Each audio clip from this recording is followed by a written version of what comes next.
Estão voltando agora do nosso intervalo com esse papo gostoso aqui, com esse maravilhoso ator, meu amigo Licurgo Espíndola. E a gente estava falando da literatura, falando de Dostoiévski e também aqui no intervalo você falando da sua paixão pelo grande escritor português, não é? Saramago, José Saramago. maravilhoso. Saramago maravilhoso. A agilidade do diálogo dele é impressionante, né? Do pensamento dele. Como ele conseguiu transcrever o pensamento para o papel de uma forma rápida. Porque a gente que escreve, assim, eu também me aventuro às vezes a escrever, a gente às vezes se sente meio amedrontado frente à folha de papel, né? No caso, o computador hoje em dia, né? Você fica meio que se trava na pontuação, na palavra exata, você fica muito... A impressão que o Saramago ele tem quase um vômito literário, né? Tipo assim, parece que o cara vai assim e não para, a pontuação dele é diferenciada, ele vai em surtos assim de criação, né? O pensamento muito rápido. É uma literatura que você devora, você não consegue largar o livro dele. Pois é, e você falando do Dostoiévski, o Graciliano Ramos bebeu Maravilhoso muito, também. maravilha, bebeu muito também na obra do Dostoiévski, né? Os clássicos russos, né, eles foram muito lidos aqui, né? Então, e são maravilhosos, né? Tolstói também maravilhoso, então Tchekhov no teatro também maravilhoso, né? Então, que você tem, assim, referências importantes, né, para você beber. E a Rússia tinha nessa época, tinha uma cultura muito, vamos dizer assim, bebia muito da fonte na Europa, principalmente na França, né, que era o berço da cultura do mundo, né, estava ali o centro cultural do mundo, mas ele tinha assim um olhar muito voltado para as suas tradições, para as suas histórias. Isso era muito interessante, né? A densidade, porque o russo ele era um povo muito sofrido, assim, né, o povo mesmo, né? E tem uma densidade, tem uma profundidade, tem uma dor assim meio que ancestral, e esses autores, esses escritores conseguiam captar isso, né? O Dostoiévski era filho de médico, ele ficava apreciando, ele morou um tempo, né, com os pais ao lado de uma não lembro se era um sanatório, se era um hospital, ele ficava acompanhando muito os pacientes, né? Ele observava muitos pacientes e ele via muito essa dor, né, do povo, né? Essa pobreza em que viviam, né, num lugar frio daquele, né? Então ele conseguia captar no olhar, né? Você consegue perceber na literatura dele o olhar, o sofrimento do personagem, né? Os irmãos Karamazov têm personagens maravilhosos, né? O Crime e Castigo, aquela questão da ética, né? Tipo assim, da questão tipo assim, do que eu quero fazer, eu posso fazer. Só o fato de eu imaginar que eu posso fazer, eu já tenho o direito de fazer isso. Né? É muito interessante o discurso dele, é muito vanguarda o discurso dele, né? Crime e Castigo é muito atual. O Graciliano tem uma obra que chama-se Angústia e essa obra aproxima-se muito do estilo do Dostoiévski, quer dizer, também muito detalhista. Sim. Né? O Nelson Pereira dos Santos, o mestre Nelson do cinema. Nelson fez a adaptação para o cinema do Memórias do Cárcere, do Graciliano e do Vidas Secas. E eu conversando com o Nelson, há 2 anos atrás, ele esteve em Maceió, e a gente conversando, que ele também gosta muito daqui, além de ser cidadão como você, cidadão maceiense também. Olha que honra. E Nelson estava falando, dizendo que não sentia dificuldade para adaptar, e ele diz, olha, não tem nem como fazer um roteiro, porque a obra em si já é um roteiro para cinema. É verdade. Porque às vezes é tão bem amarrado que é difícil porque você tem que selecionar, né? Pra você transformar um livro num filme, você vai transformar um livro, sei lá, de 300 páginas num filme de 1h30, você vai ter que selecionar, você vai ter que, né, optar. E às vezes é muito difícil, porque é uma coisa emaranhada na outra. Eu estava relendo Macunaíma esses dias.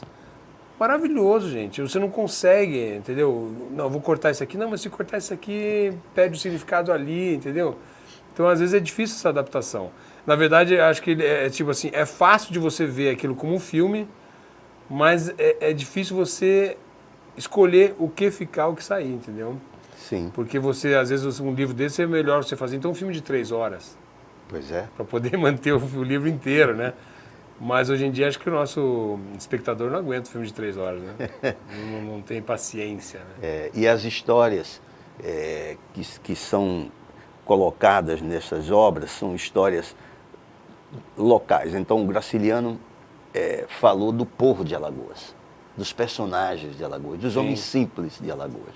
A mesma coisa o Jorge de Lima, Sim. a mesma coisa. O Ledo Ivo, que é um outro poeta maravilhoso, também alagoano, e escreveu coisas daqui, então, desse universo, né? Como escritores e poetas da sua terra, lá do Paraná. Paulo Leminski, maravilhoso. Paulo Leminski, né? Então, é muito interessante essas histórias assim, virarem teatro, virarem cinema. Sim, eu falo sempre assim, Alagoas tem muita cultura para oferecer. Só precisa expressar isso, mostrar. Né? Por que não fazer, de repente, a televisão local, não realizar pequenas obras teledramatúrgicas baseadas, por exemplo, nesses grandes escritores? Graciliano Ramos é maravilhoso você transformar isso em pequenos contos, pequenos causos, entendeu?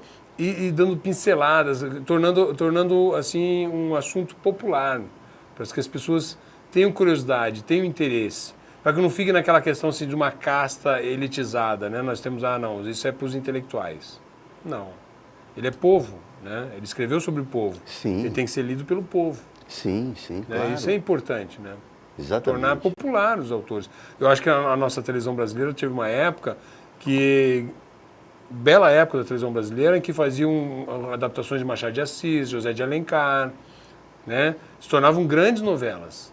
Exato. Né? Grandes seriados, grandes filmes, né? Grandes minisséries, baseados em obras com peso, né? Então acho que vale a pena retomar isso, né? Porque a boa literatura vai ser sempre boa literatura. Nós temos clássicos aí até hoje, né? E tem uma coisa que vai também de encontro à nossa identidade cultural, não é? Sim. A nossa identidade como povo, né? Pô, João Guimarães Rosa, né?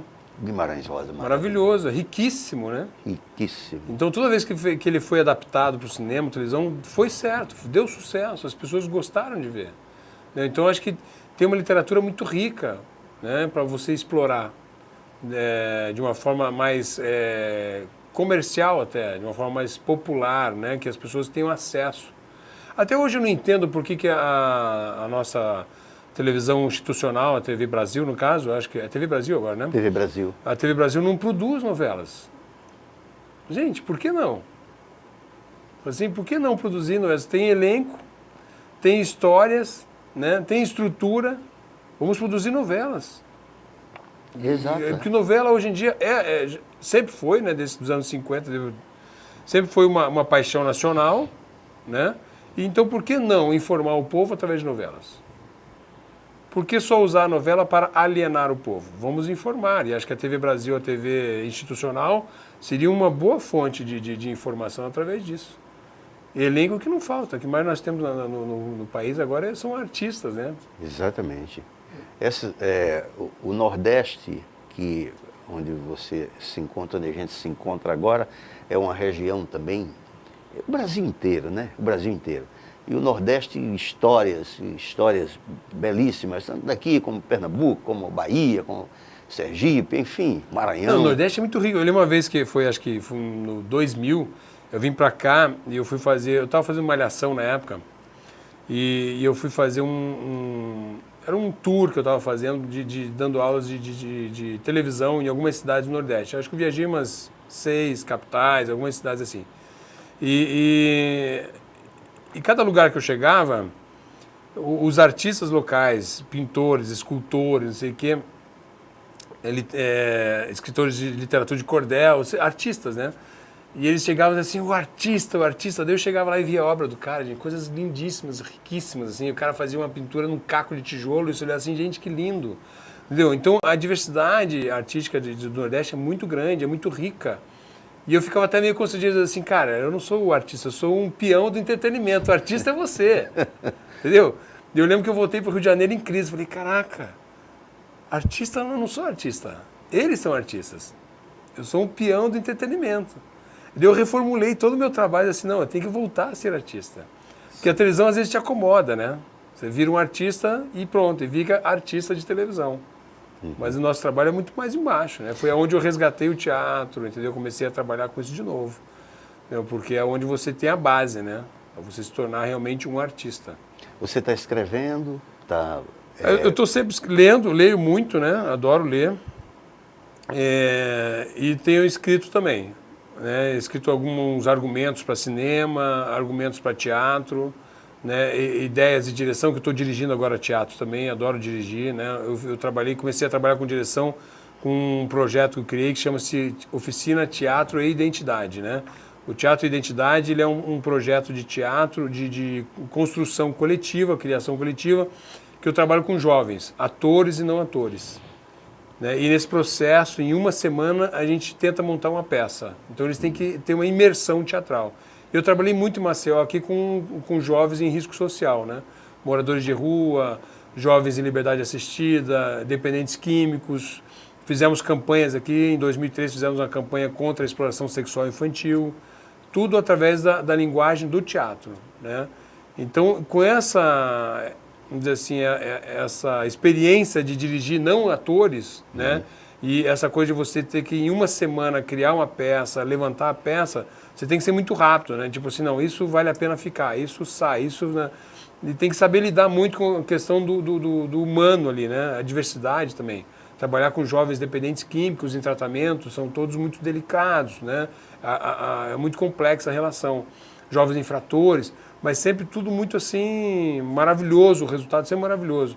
Então isso me deu muita cancha de trabalhar com ator. Adoro trabalhar com ator. Tenho muita paciência. E o fato de ser ator também facilita, né? Licurgo, você vai voltar outras vezes aqui para a gente conversar. Dizer do prazer que você está aqui é redundante. E privar da sua companhia, da sua amizade também. Parabéns pelo trabalho.